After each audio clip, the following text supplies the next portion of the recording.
Before this video starts, I do want to say thank you for all the support on my last video and explain that this video is going to be the first in a series where I break down why people listen to certain rappers. For this video, I chose JID because he's one of my personal favorite artists who I feel still has plenty of room to grow. To start, I'm just going to run through a background of his life so you kind of get to know him before explaining the more technical things that separate him from others in the industry. Also, I do want to mention that if you look in the description, you're going to see hip hop numbers, who I got some of the information for this video from, every single interview and every song in this video. JID is a 28-year-old rapper from East Atlanta. He grew up with his father, who was an author, his mother, and his 6 older siblings. His family was known to have an athletic background, with one of his brothers even being selected as the last pick in an NFL draft. JID was also athletic as he earned a college scholarship for football. Some people struggle being a student athlete, but JID managed to average a 3.0 GPA while playing football. Near the end of his senior year, he was actually kicked out of college, which he once claimed had to do with his popularity, but he eventually contradicted himself on his own song, General. Mommy was done when she got that call. I had got caught. Kicked out of college for tongues, niggas be talking. I wasn't even on camera, just hit the lick with some amateurs. Glad we did that, now I'm flying to Los Angeles. Shortly after moving back in with his parents, he told them that he was going to become a rapper, and got a neck tattoo the next day because that's what rappers do. They didn't seem too happy about this because they decided to support his decision by doing what any other good parents would do, and kicked him out of the house. Next day, I went and got a neck tat. Nice, right away. Because that's what rappers do. So I did that. You're like, I've decided in the last 24 hours, I never want to be able to get a regular job for the rest of my life. So no, that's literally what I did. They saw it. They kicked me out. I went and moved in with it. For a short time period after this, he was left to live in his car. He even still owns the car from this time period that his grandmother helped him buy. He essentially made it a slogan that he was going to use it until he could afford a Maybach. Unfortunately, this did not happen as he was forced to buy a new car when his car broke down.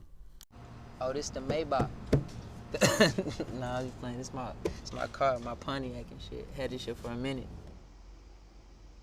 It was souped up. It had like rims and shit on it. And I drove it all through college, back and forth. I lived in it a little bit. It's been through like every phase of my life, from me like not having anything at all to me having like the little bit that I got now. After this bit of living in his car, he ended up moving in with Earth Gang, a rap duo from Atlanta who he met through college. Eventually, he ended up joining their rap group Spillage Village. JID even grew so close to them that when they got their first major opener, they allowed him to come out and perform one song every time. One time, while J. Cole was waiting for Boz to perform, he was actually impressed by one of JID's performances. Cole even ended up going to JID's house not too long after that, and would eventually sign not only JID, but Earth Gang to Dreamville as well. That was in 2017, but he primarily blew up in 2018 off of Dicaprio 2 and the main song off Deez. He now has over 4 million monthly listeners and 4 songs with over 60 million streams. JID got his nickname from the same grandmother who helped him buy the car that I mentioned earlier. She called him Jittery because he just wouldn't sit still when he was younger. It initially came from my grandmother giving me a nickname, Jittery. Right. I didn't want that to be my rap name, but I just remember I thought it was kind of cool, so I made it JID. People start calling me JID. I'm like, The rhythm rappers use to pronounce their lyrics throughout an entire track is called their flow, and most have the same 1 or 2 for an entire song. The nickname fits JID though because he keeps switching his flow throughout a song. He'll go from fast to slow and vice versa whenever he feels like it without any consequences, making it sound jittery but in a really good way. On his song Off to Zoinkys, JID shows exactly how much he's willing to do this, because at first he keeps the same flow, but then he ends up switching about 5 times by the end of the song. I'ma fall back, sipping the lean. I gotta make sure my vision is clear. Oh, God knows now what it seems. 6, 5, 4, 1, 2, 3, 4, 5, told you know me. You don't want smoke, so what it's gonna be? Gotta watch what you say when you looking at me. Looking at God, looking for leaders, looking for kings. Look at the pain in your eye, nigga. Look where we been. Look at our wins, look at our sins, and look at our skin. I've been on no frenzy, been trying to give me a Benz. And your fuzzy ass lens won't fuck up the ends. Oh, God, know where are my friends? Lord, forgive me, yeah, I need to repent. My blood need to lay off the drugs. Yeah, God ain't praying enough. Niggas die, we ain't saying enough. Cops fire, stockpiling, rock wildin', tell my little niggas lay off the stuff. Ronald Reagan, I can't think I'm enough. Nah, I'm playing nigga racist, fuck. Told my nigga if he left a pack of sports around me, I'ma take him and throw him away. He smoke him around me, I'ma break him. And we almost got in the fight, and I'm talking about dead finna fade him. Shit, but maybe I did too much, but fuck it, I love my nigga, I'ma save him.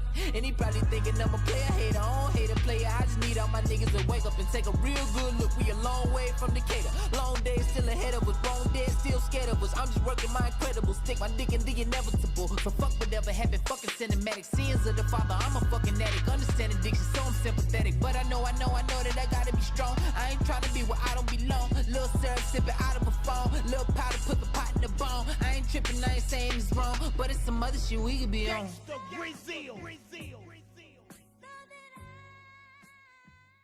Not only does JID often do concept albums, but they also always create a great feeling of cohesiveness. For one particular album, it was The Never Story, and the concept for this project was that it would tell the story of what got him to the point of where he was able to be signed. He stated in one interview that he wanted this album to be written in such a specific way that despite how much attention working with J. Cole would have obviously gotten him, he wouldn't have even considered letting him on the album. What if he would have offered? Would you have said no because it's important for me to tell my story? Keep your verse? You would have. Yeah. Really?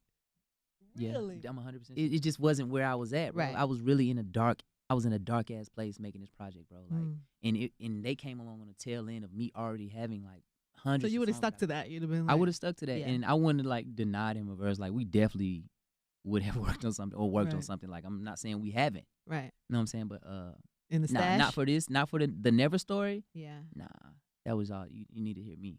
This is also extremely impressive because JID is known to be one of the most collaborative artists in an increasingly collaborative genre, but he wasn't going to even consider trying to fit someone onto an album they had no place being. He also has a really interesting concept behind Dicaprio 1 and Dicaprio 2. During Dicaprio 1, he said he didn't really have anything, and it was similar to how Leonardo DiCaprio still wasn't able to get an Oscar. But on Dicaprio 2, that was the same time period where JID was able to sign with Dreamville, and Leonardo DiCaprio did actually end up winning his Oscar. He didn't have no Oscars or whatever. He didn't win any awards at that time period in 2015 when I made it. So I was like, boom, man, I don't have no deal. Like, woo, woo. It's like symmetry there. It's a duality there that I could play with. You know what I'm saying? It wasn't too deep. I wasn't trying to make it too deep, but I was like, all right, he ain't got no awards. I ain't got the deal, broke, whatever. And this one is like, all right, he got his what's the name, and now I'm like signing. If there's anything that is constantly ignored when discussing rappers, in my opinion, it's their features. Features prove their ability to work with others, and this usually will make two artists either come together with a similar style or work with complete opposite ones and have to make it mix well. The reason this is so important is because it can show the versatility an artist has, just like how J. Cole seemed to work with all the new generation rappers with ease a few years ago. I don't think anyone questions how versatile JID actually is after he worked with 6 Lack, Boz, Young Nudie, Denzel Curry, T.I., Guap Dead 4000, Smoke Perp, Buddy, Ski Mask, Earth Gang, Vince Staples, Smino, Cause, Ari Lennox, and Deontay Hitchcock, just to name a few. He even went as far as announcing an entire collab album with 6 Lack and already stated that he wants to work non-stop with Ski Mask due to them being voted on their own freshman cypher. He has said before that he does enjoy working with other rappers because it forces him to stick to music a bit more. Not to mention it's obviously just fun, and Dreamville certainly seems to enjoy this idea after dropping one of the most collaborative albums ever. Real quick, I just want to show you a little bit of what the process of making that album was like. He don't talk, but look, he got them glasses on, okay? There's some good vibes in here, some great musicians in here. I'm hearing some sounds I ain't heard before.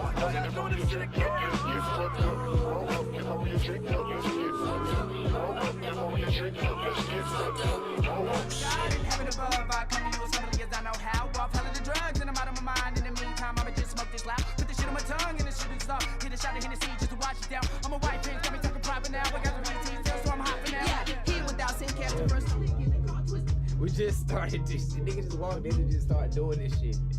Damn. As I did say earlier, JID's father was a writer, and JID did share that love for writing, except he gave his mother the credit with helping him learn to enjoy writing. Thinking back to his good grades, he said he could always write essays that he enjoyed, and this may explain how he's able to be lyrical and make sense while talking about serious matters and taking an approach that most other rappers would struggle with. I do feel as though lots of what makes him lyrical is hidden behind his rhyme schemes that allow him to get the message across in very unorthodox ways. The ability for him to be considered lyrical while he's constantly switching flows is unbelievable, and his rhyme schemes might explain why he has to use a plethora of words that aren't typically used together in other rap songs.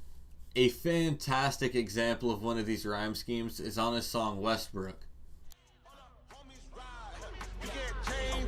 We hit the pack with the weed in the sack, in the back, in the black JID with the gat. G's with the jeans on the straps, on the scene with the lean, get the cream, how you been, where you at? Seen what I seen on the scene with the beam on the rack. Don't move, it's a thing on your hat. Put the hole in that ball team on your hat. You a rat, that's a cool thing to a cat. Knock it out the park, it's a bing from the back. If we get the ring, then I be the king sitting satin. Persian rug so fly, no Aladdin. Serving drugs, I got the pen in the pad. Serving drugs, I give a did when she mad, but she know that I rap, I ain't got time for the madness. You know that I'm capping, finna snap on these rap niggas, and if react, you get the rap from the rack.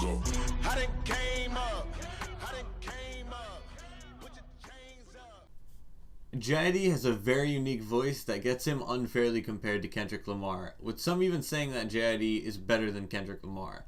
This can obviously be controversial with any rap fans, but especially older ones, because Kendrick is known to be one of the best currently making music, and JID is considered to be new to the top tier of rap. With lots of talks about Kendrick and J. Cole not being willing to make music with each other because of how much they're already compared, and likely would be compared if any collaboration were to drop, a small group of rap fans have started questioning whether or not JID will ever be allowed to get on a track with Kendrick. Despite all this speculation, JID's voice works incredibly well with lots of the flows he uses, and seems to fit in with almost all the songs he's on, in great part due to the rhyme schemes he uses. He will quickly hit you with word after word that just fits so well together and sounds fantastic the way they're mixed. Not only through the production, but how he uses his voice to alter the pronunciation of words so they're still easily understood, but can rhyme where they regularly couldn't, which is similar to Smino's style of slant rhyming.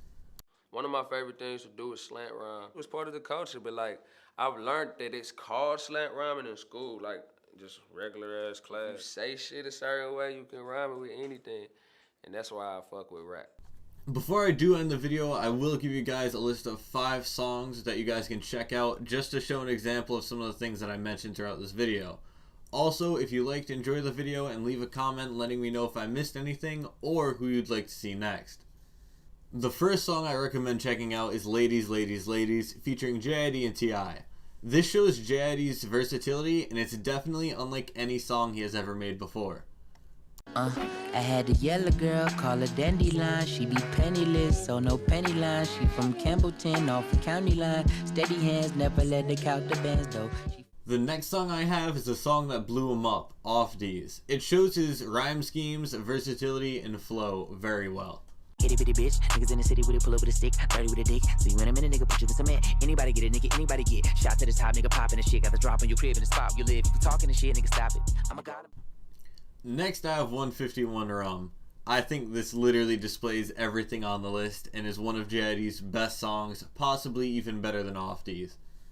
Run, Ricky, run, nigga, run, jump, come, here they come, run, gun with the drum, bum, bitty bum, slump in the trunk, my city go dumb, 151 rum in a blunt, young nigga, numb.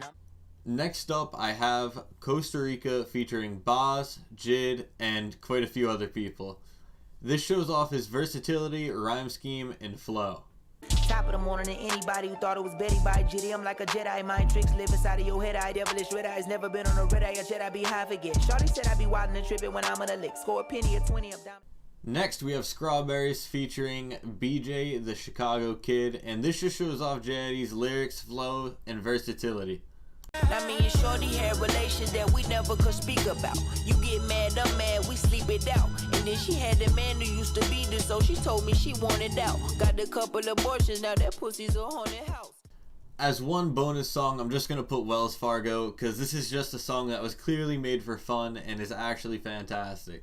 Yeah, he without sin, cast the first song to a nigga with a gun, nigga running your home, one dome shot, niggas and never look at them wrong again. Oh my god, on this licking, the car twisted, come in the bitch, suck on my dick, some of the fun, none of your sister, come, give me some tongue, get it done, yum, fun, yum, I'm